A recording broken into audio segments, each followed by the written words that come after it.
நண்பர்கள் அனைவருக்கும் வணக்கம். இன்று ஒரு தகவல். தமிழ்நாட்டில் வரலாறு காணாத ஒரு மிகப்பெரிய வெற்றியை தமிழக வெற்றி கழகம் அமைச்சிருக்கிறாங்க. ஸோ அவங்களுக்கு நமது V3 தோழமைகள் சார்பாகவும் V3 தோழமைகள் உறுப்பினர்கள் சார்பாகவும் ஒரு மிகப்பெரிய வாழ்த்துக்களையும் நன்றியும் தெரிவிச்சுக்கலாம். தமிழக வெற்றி கழகம் எப்படி இந்த அளவுக்கு ஒரு மிகப்பெரிய வெற்றியை அடைஞ்சாங்க அப்படின்றதுக்கு ஒரு சின்ன உதாரணம். தமிழக வெற்றி கழகத்தினுடைய தலைவருக்கு பார்த்தீங்கன்னா எவ்வளோ பிரச்சனை. ரோட் ஷோ நடத்துறதுக்கு அனுமதி கிடையாது.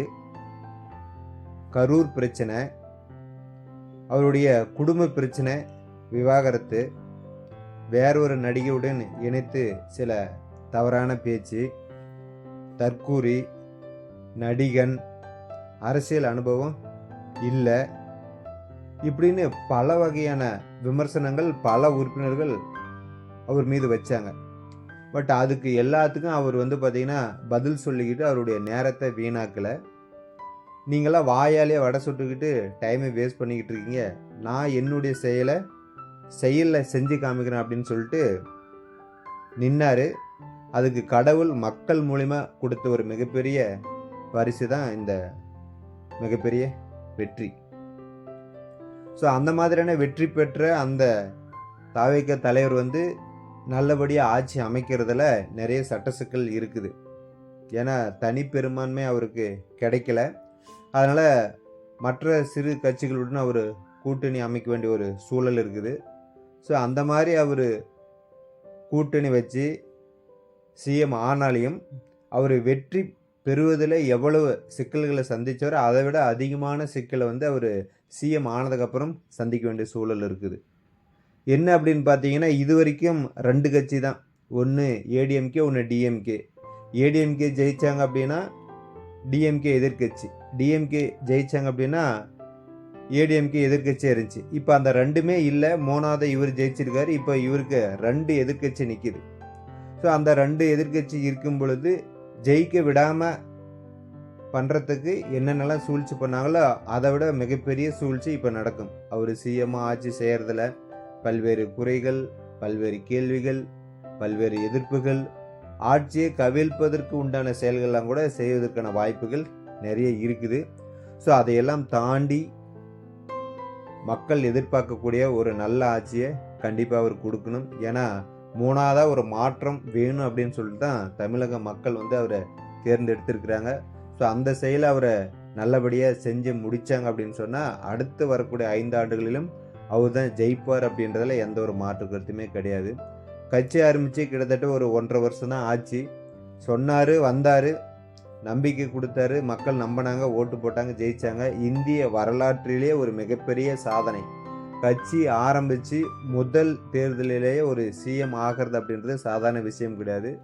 எந்த ஒரு அரசியல் பின்புலமும் இல்லாமல், ஏற்கனவே ஒரு கட்சியில் தொண்டராகவோ அல்லது ஒரு வேட்பாளராகவோ இல்லாமல் முதல் முறையாக சினிமாவில் எப்படி அவர் 2.5 மணி நேரத்தில் அதில் வரக்கூடிய தடைகளை எல்லாத்தையும் வென்று அதில் வரக்கூடிய வில்லனெல்லாம் வீழ்த்தி கடைசியில் ஹீரோவாக வெற்றி காண்கிறாரோ, அதே போல் இந்த தேர்தல் 2026 அவருக்கு ஏற்பட்ட பல பிரச்சனைகளையும் முறியடித்து நான் தான் சிஎம் அப்படின்ற மாதிரி நிரூபிச்சிருக்கிறாரு.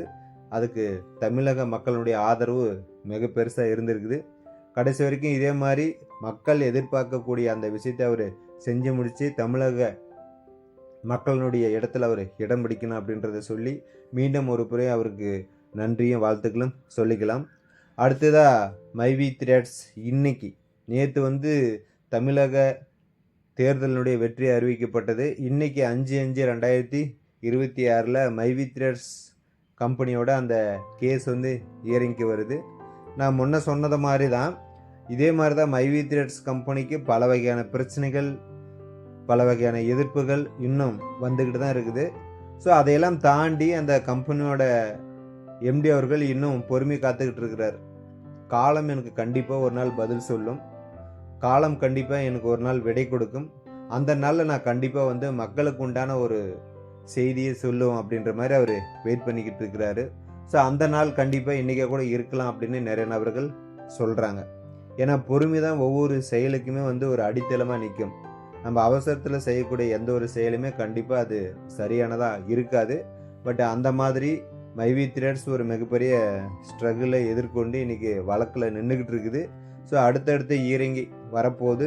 இன்றைக்கி கண்டிப்பாக ஒரு நல்ல செய்தி வந்துச்சு அப்படின்னு சொன்னால், நேற்று எப்படி தமிழக வெற்றி கழக உறுப்பினர்களுக்கு ஒரு மிகப்பெரிய கொண்டாட்டமோ அந்த மாதிரி மைவி த்ரெட்ஸ் இன்றைக்கு ஹியரிங்கில் ஏதாச்சும் அவருக்கு ஒரு ரிலாக்ஸேஷன் பேசுவதற்குண்டான ஒரு வாய்ப்பு, எனிவன் ஒரு பாசிட்டிவான செய்தி கிடச்சிச்சின்னா அதில் இருக்கக்கூடிய உறுப்பினர்களுக்கு ஒரு நல்ல செய்தியாக இருக்கும். கண்டிப்பாக அதில் இருக்கக்கூடிய எல்லா உறுப்பினர்களுடைய ஒரு நல்ல எண்ணத்துக்காகவும் நல்ல செயலுக்காகவும் ஆண்டவன் கண்டிப்பாக ஒரு நல்ல செய்தியை கொடுப்பார் அப்படின்றத நான் நம்புகிறேன். சப்போஸ் இன்னைக்கு கிடைக்கல அப்படின்னா கூட அடுத்தடுத்து வரக்கூடிய ஹியரிங் டேட்டில் ஒரு செய்தி கண்டிப்பாக கிடைக்கும். மைவி த்ரெட்ஸ் எம்டி அவர்களுடைய ஒரு நல்ல வார்த்தை, நல்லவர்கள் லட்சியம் வெல்வது நிச்சயம் அப்படின்ற மாதிரி ஒன்று சொல்லுவார். ஸோ அதனால் அது கண்டிப்பாக நடக்கணும். நடந்தால் அதில் இருக்கக்கூடிய அந்த உறுப்பினர்களுடைய வாழ்க்கை தரம் கண்டிப்பாக மேம்படும். புதிய மாற்றம் ஒன்று வந்திருக்குது தமிழகத்தில், தமிழக வெற்றி கழகம். அதே போல் மைவி த்ரெட்ஸில் ஏதாச்சும் ஒரு மாற்றம் வருமா அப்படின்றத வெயிட் பண்ணி பார்த்து தெரிஞ்சுக்கலாம். ஈவினிங் என்ன தகவல் வந்திருக்கு அப்படின்றத நான் உங்களுக்கு அப்டேட் பண்ணுறேன். நம்பிக்கையுடன் இருங்க. மீண்டும் அடுத்த ஒரு தகவலுடன் உங்களை சந்திக்கிறேன். நன்றி, வணக்கம்.